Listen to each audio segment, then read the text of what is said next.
In Conversation, the podcast of Banyen Books and Sound. I'm Farah Nasralli, and I'm so delighted and happy to be here with Jamal Rahman. Thank you. He is an Islamic author and speaker. He speaks on Islam, Sufi spirituality, and interfaith relations.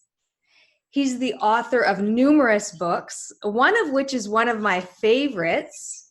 It's The Fragrance of Faith. And we're here today to talk about one of his books called Sacred Laughter of the Sufis, Awakening the Soul Through the Mullah's Cosmic Teachings.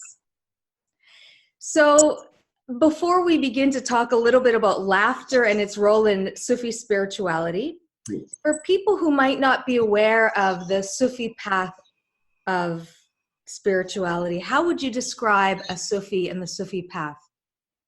Essentially, Sufism, and this is a big misunderstanding, people think it's a denomination within Islam.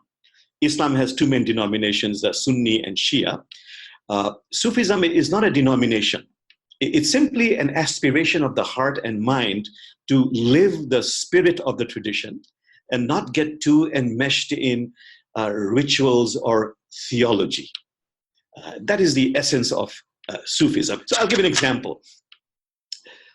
Some very conservative clerics will say that if you don't do your prayers, 5 obligatory prayers, you will burn in hell.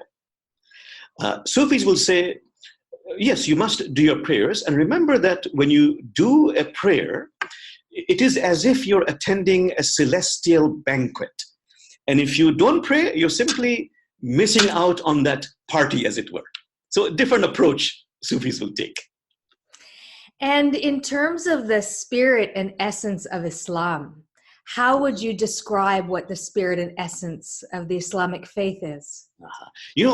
Literally, Islam means to surrender in peace. But the important question is, what are you surrendering?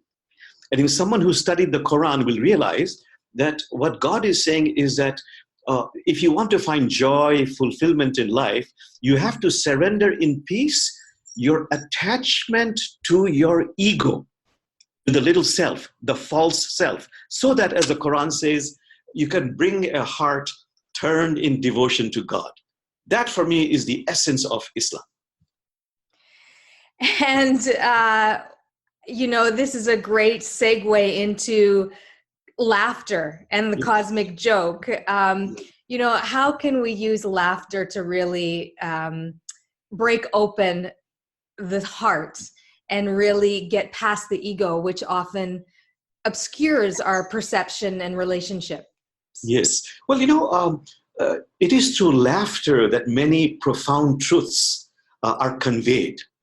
For example, people are very scared of the day of judgment. So the mullah, who's a fictional character, through humor will say on the day of judgment, "Oh God, why are you asking me all these questions? You know who I am. You created me.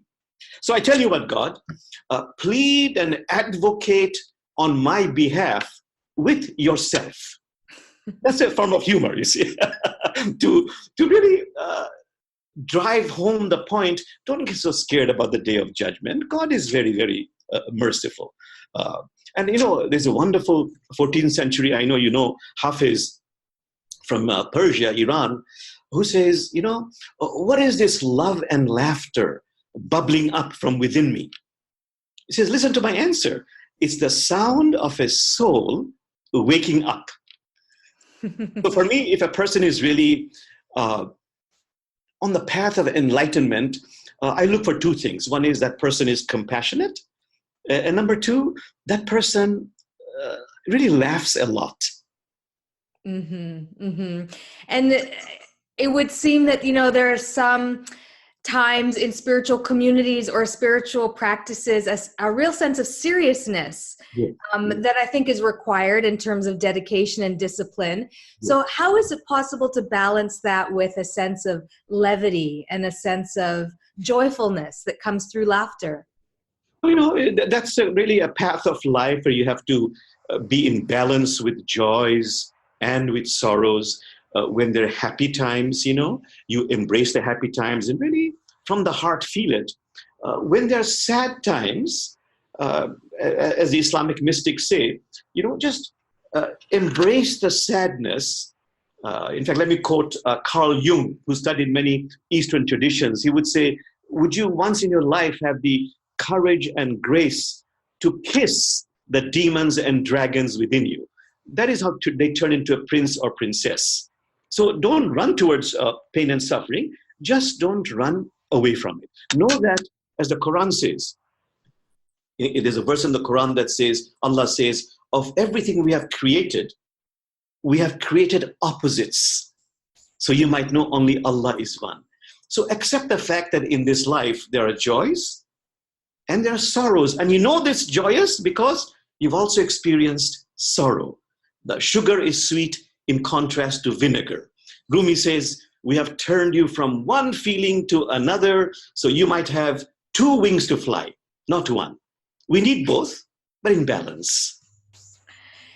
It seems that really what's underlying that is an acceptance of all of life in all its multitude of expressions, not just grasping onto positive or ones that are pleasurable, but really embracing all of life.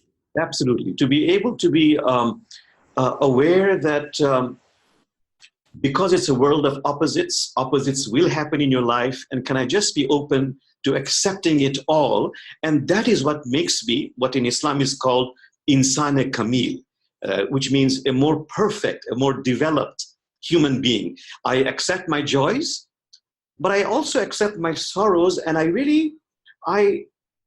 as I said, don't run towards it, but I embrace it and allow that to be held by me and allow that to be integrated by me, so that, for example, if I'm feeling a lot of sorrow, and if I embrace that also, my sorrow can become transformed into greater empathy.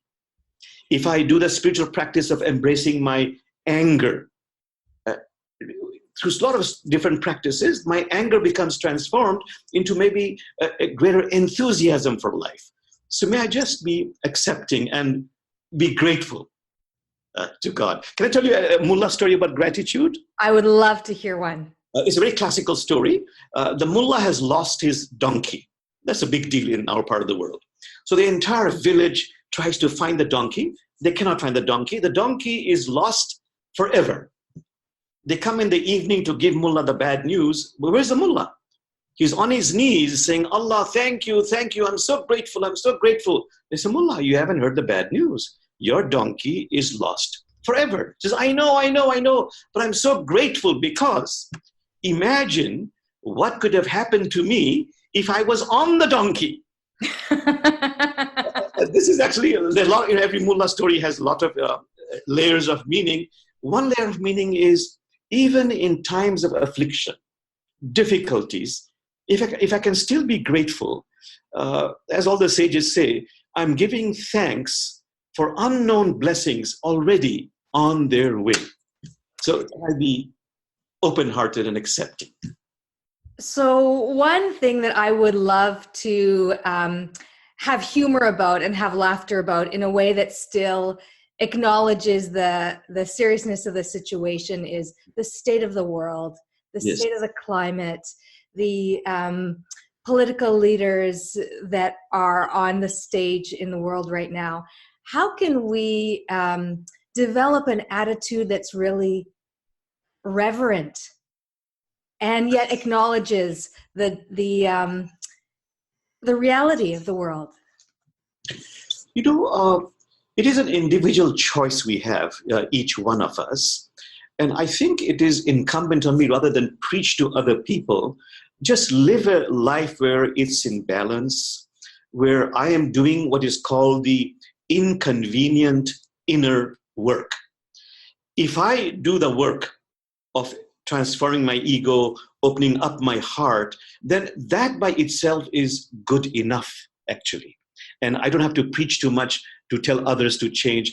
I do the work myself, and just my presence will create that wonderful radiating of compassion and love. There's a wonderful author who wrote this book, Tao Te Ching, Lao Tzu. By the way, that book, they say, has sold more than any other book. It's a very small book. In that, he has a verse that says, compassionate towards yourself. Compassionate towards yourself, you reconcile all beings in the world. If I want peace in the Middle East, if I want peace in, say, in Kashmir, in India, the first step and the most important step is, can I practice and live compassion for myself? Compassion towards yourself, you reconcile all beings in the world. I want to say one more thing, if I could. There's a wonderful spiritual insight. If I find somebody doing terrible things, can I, in my heart, out of compassionate awareness, make a discernment, a distinction in my mind between behavior and being? I'm against that person's behavior. I'm not against that person's essence or being, that person's divinity. There's a wonderful mystic from India, Kabir, who says, when you meet an adversary, somebody doing something terrible, an enemy, do what is right. Protect yourself. Don't allow yourself to be abused. But I beg you, as you take the right action, do not keep this person's essence or being out of your heart. So if I take the right action by keeping this discernment in my heart and mind, just this discernment between behavior and being, this has the power, they say, to shift heaven and earth. It is incumbent on me to do that work. So really the essence is for us to do our own inner work and be an example. Absolutely. That can shift our perspective and create the shift in the world that's needed. Absolutely. See, if I'm not at peace, if I'm not practicing love, compassion, justice with members of my own family, but I'm screaming about injustice here and there, that there's a big discord right there. If I can really practice peace with myself, compassion, love with myself, it'll lead to peace and compassion with my members of my family, my community, my society. That is the root. That is the essence, you might say. Ruby has this wonderful verse. You are a ruby in the midst of granite. How long will you continue to deceive us? We can see the look in your eyes. So please return to the root of your real self. That's the real work. So, so much of what you said has been sayings of saints or prophets or authors. Yes. And I know that there's also lots of teaching stories that are part of your book and that you probably want to share with us today. So tell us a little bit about the value of stories and the multi-layeredness and how they have really conveyed the messages that you think are needed in the world today. For example, one big example I'll give you is we are stuck in patterns of behavior. And how will I ever get out of this stuck pattern unless I allow myself to witness myself with compassion? And here's the beauty of mullah stories, who gives himself the privilege of looking at himself and laughing at himself. So, for example, I'm blaming banks and corporations for the terrible things they're doing. But if I become aware, I have my accounts with those banks. It's my dollars that is supporting that, you see. I'm stuck in those patterns. Unless I change my behavior, how will I expect that to be changed? So here's a story, a wonderful story of the mullah goes to work. At lunchtime, opens his lunch pail box. What does he find? A cheese sandwich. Second day, third day, fourth day, it's always a lousy cheese sandwich. On the 10th day, he says, I'm getting sick and tired of this lousy cheese sandwich. So his puzzled coworkers say, Mullah, why don't you ask your wife, be persuasive, to make you a different kind of sandwich? I'm not married. Who makes them? I do. So it is that stories like that that make us aware of, of our foibles, of our stuck patterns. Another one is, we are so slavishly dependent on pundits and experts. What I say right now, is it what I really believe and live? Or I'm quoting Rumi, I'm quoting the Quran, I'm quoting Tao Te Ching. But in a way, I am biased in my things that I say. I'm slavishly dependent on pundits and experts. I read the New York Times, I read certain papers. That forms my judgment. So the story is of the mullah who's very, very ill, grievously ill. Everybody's lamenting and his wife is weeping and crying. And now here comes the expert. Who's the expert? The allopathic medical doctor who examines the mullah at length and turns to the mullah's wife and says, "Oh, honorable wife of the mullah, your husband is no more. His soul has flown to the bosom of God. Only Allah is immortal." But the mullah is not dead. He's feebly saying, "I'm alive, I'm alive, I'm alive." What does the wife say? "Quiet, don't argue with the doctor." We are so entranced by those pundits and authorities and experts, we lose our connection with our inner teacher, as an example. And how do you restore that connection, amongst the maybe mind chatter that people have, or amongst the habits that we have? How do we differentiate the inner teacher from all the other layers that have accumulated in ourselves? By doing that inner inconvenient work, by living the truths we believe we have attained, and most important, learning from our mistakes. That's the path of enlightenment. There is no perfect right way. The right way is I attain a certain level of consciousness. I live it. I am compassionate with myself. I differentiate between my personality and my divine spark. When I made a mistake, I learn from that. That's one. The other one is, can I create authentic community? What Rumi says, come out of the circle of time and to the circle of love. It is that authentic community. If it is authentic, if the members are loving, there is trust, there's an aspiration for truth, those are the three gateways. If that is there in my life, then they will honestly tell me,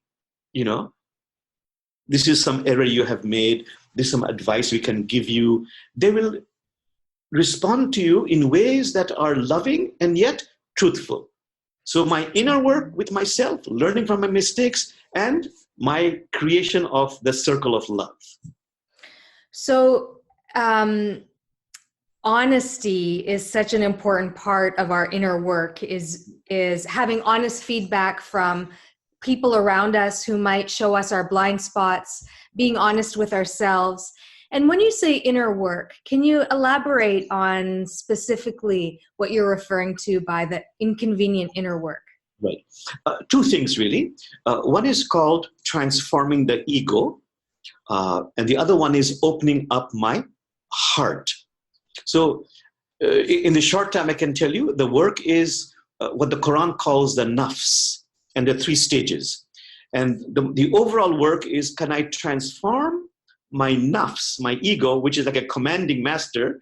Can I transform that commanding master into a personal assistant?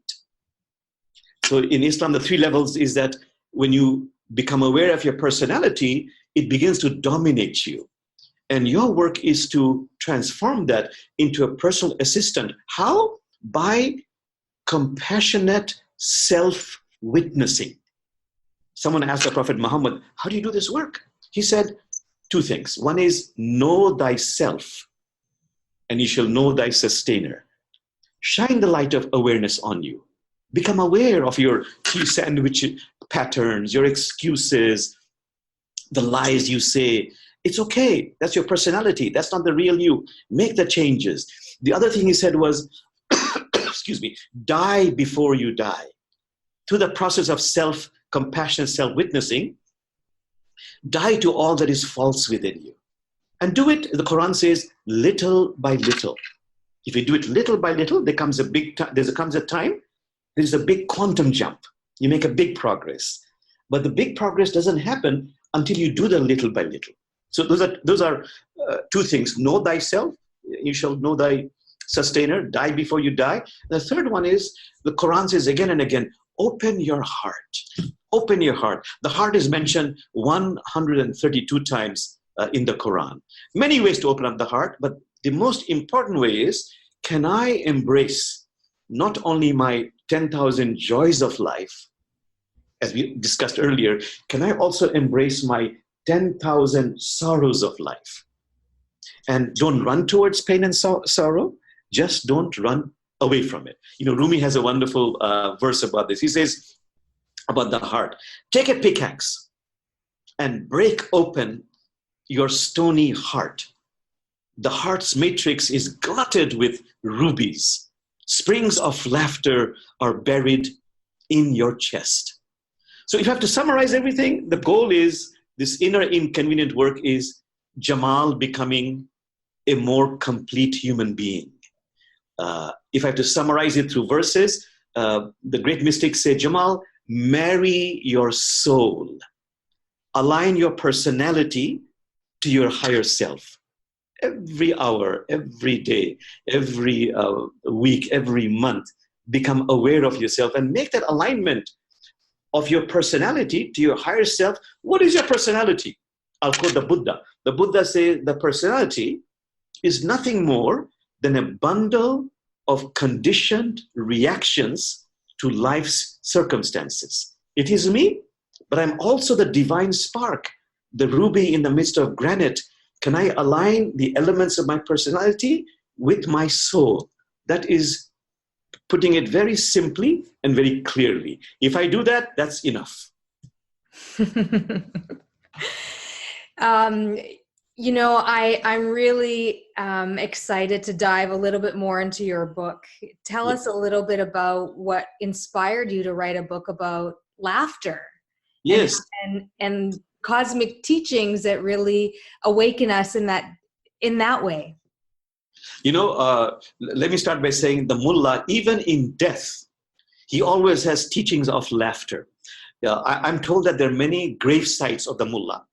Of course, he's fictional. The mullah is a fictional character. He's, you might say, a sage and a village idiot rolled into one. So there's one grave site in Turkey, I'm told. It's a grand tomb. As you approach the tomb, there is a large forbidding door. And there are chains and padlocks all around it. But there are no walls around that, you see. And there's an inscription by the mullah. And this is where laughter comes in. And the inscription says, it's a serious inscription. It's an inscription by Rumi that says, no matter how many titles you acquire, how much riches you accumulate, the thief will come from the unguarded side. Therefore, focus on that which can never be stolen. Love, compassion, justice, laughter.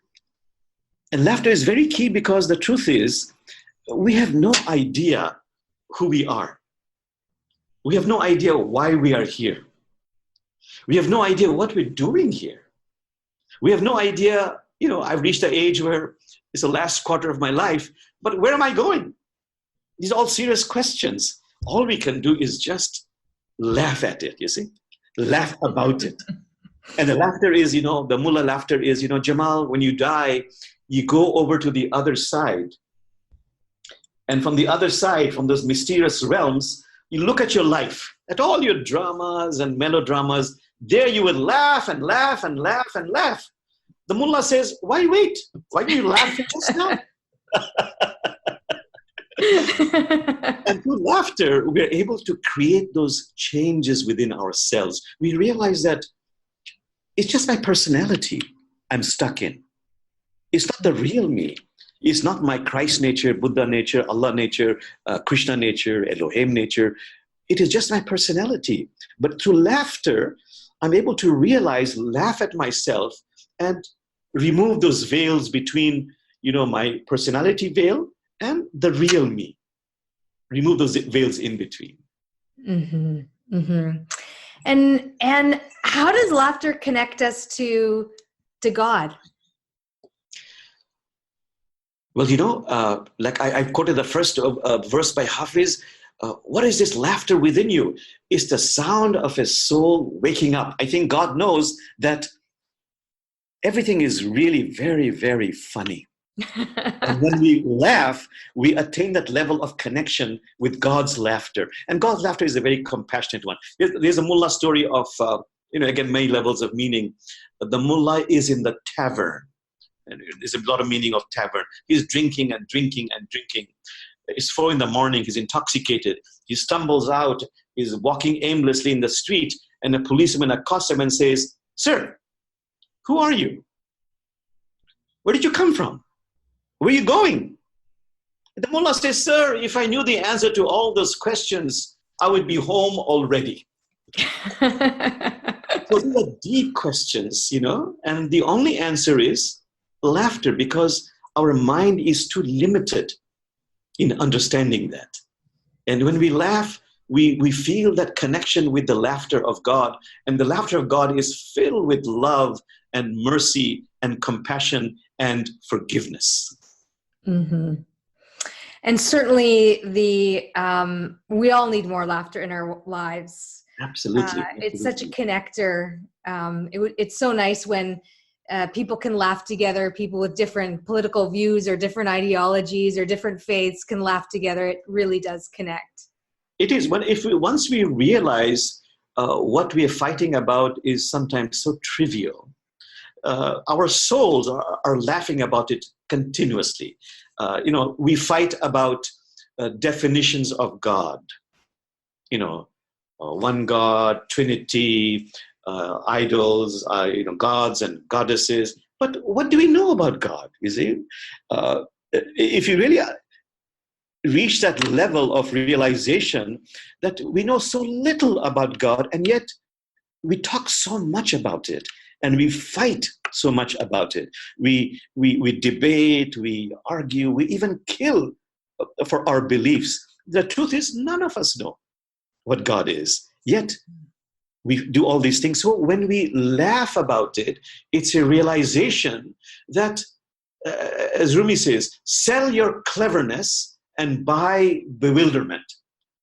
All we can do is be bewildered and laugh and laugh and laugh, because none of us have the answers. But here we are fighting about it. Mm-hmm. It's been such a joy, really, such a joy to hear the stories that you have to share and to really understand more about the heart of Islam and the Sufi path and the universal teachings that you've shared with me and hopefully with the listeners and viewers today. Thank you so much for your graciousness and generosity, Farah. Is there any final words you'd like to say to inspire people to pick up one of your books or come to one of your talks or watch some of your videos online? Thank you. I would, of course, I'm being a propagandist here. Please look into that book, Sacred Laughter of the Sufis, and just allow yourself to just laugh and laugh, because it really is the best medicine. It really is the best way to gain insights into yourself and to the world. I think through laughing, I think our awareness expands, and we move, as the Islamic mystics say, through laughter, we move from a knowledge of the tongue to a knowledge of the heart. So yes, let's all of us laugh. I think there's a wonderful saying that a day is not complete unless we have laughed that particular day. Make it good. It's been such a pleasure. Thank you so much, and look forward to the next time we can laugh and be together. Thank you so much. Looking forward to it. Bye-bye.